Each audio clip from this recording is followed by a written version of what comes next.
Hoje nós trataremos do assunto negócios financeiros internacionais.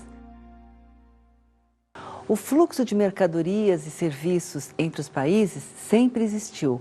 Porém, com o fenômeno da globalização, esse fluxo cresceu significativamente.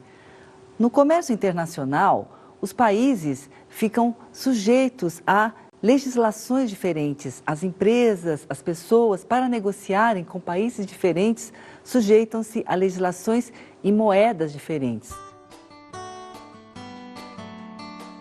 Por exemplo, quando importamos dos Estados Unidos, temos que pagar em dólar. Ao importarmos do Japão, teremos que pagar em ien. Isso vem dar vazão ao que nós chamamos de câmbio. O que é o câmbio? O câmbio, então, é a troca da moeda de um país pela moeda de outro país. Cada país tem a sua moeda, portanto, é necessário fazermos esta troca. E o que vem a ser moeda? Vamos estudar um pouquinho moeda. A moeda participa do desenvolvimento econômico de todos os povos desde a antiguidade. A moeda está presente no dia a dia de todos os indivíduos em todas as partes do mundo. E quais são as funções básicas da moeda? A moeda possui basicamente 3 funções básicas. A primeira função é a medida de valor. O que é a medida de valor? É através da moeda que nós conhecemos o valor de determinado produto, de uma determinada mercadoria.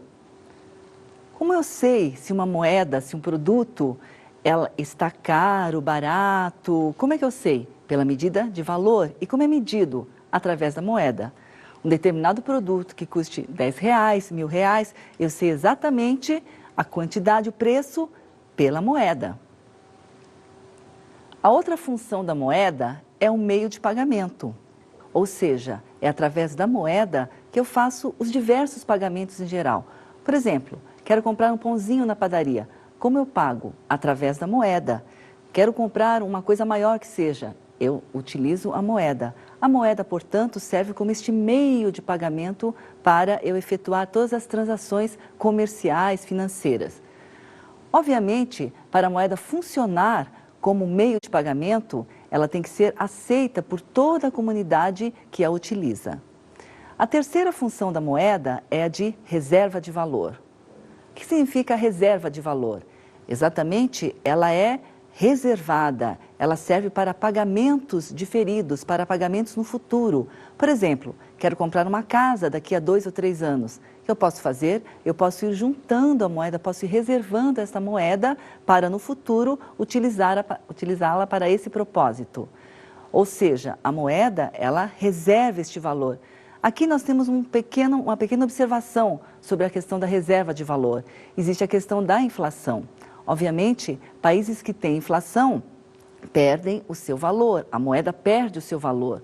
Portanto, teremos que utilizar outros mecanismos para podermos preservar o valor dessa moeda ao longo deste período.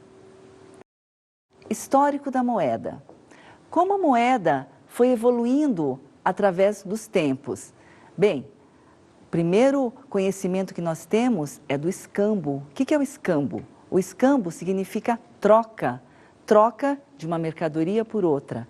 Era desta forma que, primitivamente, a moeda era utilizada. Por exemplo, um agricultor tinha sua plantação, o que ele fazia? Utilizava esse seu produto, o que sobrava ele levava ao mercado local e procurava alguém que quisesse exatamente o seu produto. Se alguém o quisesse, ele trocava esse produto por outro produto que ele necessitava. Desta forma, ele fazia a troca de um produto por outro. Isto é o escambo. Porém, isso causava um grande problema. Primeiro, para que essa troca ocorresse, era necessário que esses dois interessados estivessem exatamente com a mesma necessidade, este querer trocar essa mercadoria por esta e vice-versa. Isso nem sempre acontecia. E nós passamos então para uma evolução. A moeda passou a ser uma moeda mercadoria. Quer dizer, existiam algumas mercadorias que todos procuravam. Por exemplo, o sal. O sal era procurado por todos os povos. Desta forma, era necessário que a mercadoria fosse trocada pelo sal e utilizava-se o sal para comprar outra mercadoria. O sal, então, funcionava como esta moeda mercadoria. Obviamente que foi mudando conforme os povos, conforme os tempos. Foi utilizado o sal, em algumas regiões utilizou-se o gado, em algumas regiões utilizou-se a concha, etc. Certamente, isto também trouxe um problema do transporte. Imaginem vocês, um comerciante que adquiriu uma quantidade enorme de sal. Como ele ia transportar esse montante de sal?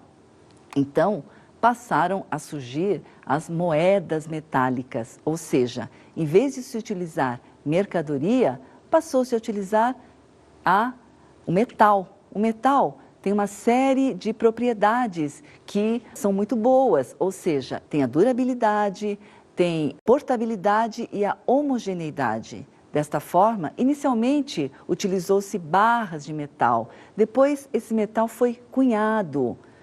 E é o que nós conhecemos daquelas moedas. Quem já não assistiu aqueles filmes antigos em que eles faziam os pagamentos, eram sempre com moedas cunhadas, então era a moeda metálica. Porém, esse tipo também acarretou um outro problema, o problema de se carregar as moedas. Como é que eu vou carregar? Fazer um pagamento de um grande montante, carregando peso, e a questão também do problema de segurança, para se transportar, a questão do roubo, etc. Começou-se então a pensar num outro mecanismo. E qual foi esse outro mecanismo? As pessoas começaram a utilizar estes mecanismos.